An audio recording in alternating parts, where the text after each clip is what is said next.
આ ન્યૂઝના પ્રાયોજક છે CSC બાલ વિદ્યાલયા। લાહોરી ઝીરા, હર કોઈ પીરા લાહોરી ઝીરા।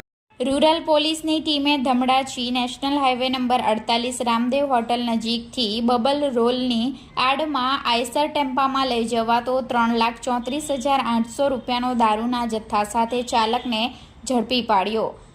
રૂરલ પોલીસની ટીમ પોલીસ મથક હદ વિસ્તારમાં જુગારધારા અને પ્રોહિબિશનના ગુનાઓ શોધી કાઢવા માટે પેટ્રોલિંગમાં ફરી રહી હતી, જે દરમિયાન ખાનગી રાહે બાતમી મળી હતી કે બબલ રોલની આડમાં એક અશોક લેલન ટેમ્પો નંબર MH43BX 6833 માં દારૂનો જથ્થો ભરી ચાલક નીકળ્યો છે।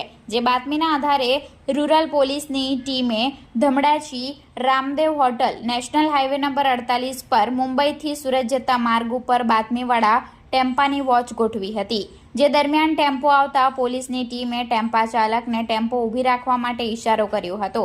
ટેમ્પા ચાલકે ટેમ્પો સાઈડે ઊભી રાખતા ટેમ્પામાં જોતા સૌપ્રથમ પ્લાસ્ટિકના બબલના રોલ જોવા મળ્યા હતા। જોકે ચોક્કસ બાતમી હોય ચેક કરતા કુલ 69 બોક્સ દારૂના મળી આવ્યા હતા। ચાલક અને ટેમ્પાને પોલીસ મથકે લાવી તમામ મુદ્દામાલની ગણતરી કરતા આઈસર અશોક લેલન ટેમ્પોની કિંમત 10 લાખ, 69 બોક્સ જેમાં કુલ 3,312 નંગ વિદેશી દારૂ જેની કિંમત 3,34,800, એક મોબાઈલ ફોન જેની કિંમત 25,000 તેમજ બબલ રોલ 80 નંગ જેની કિંમત 20,000 મળી કુલ 13,79,800 રૂપિયાનો મુદ્દામાલ કબજે લઈ ચાલકને ઝડપી કેસમાં સંડોવાયેલા લોકોને વોન્ટેડ જાહેર કરી પ્રોહિબિશન અંગે રૂરલ પોલીસ મથકે ફરિયાદ દાખલ કરી હતી।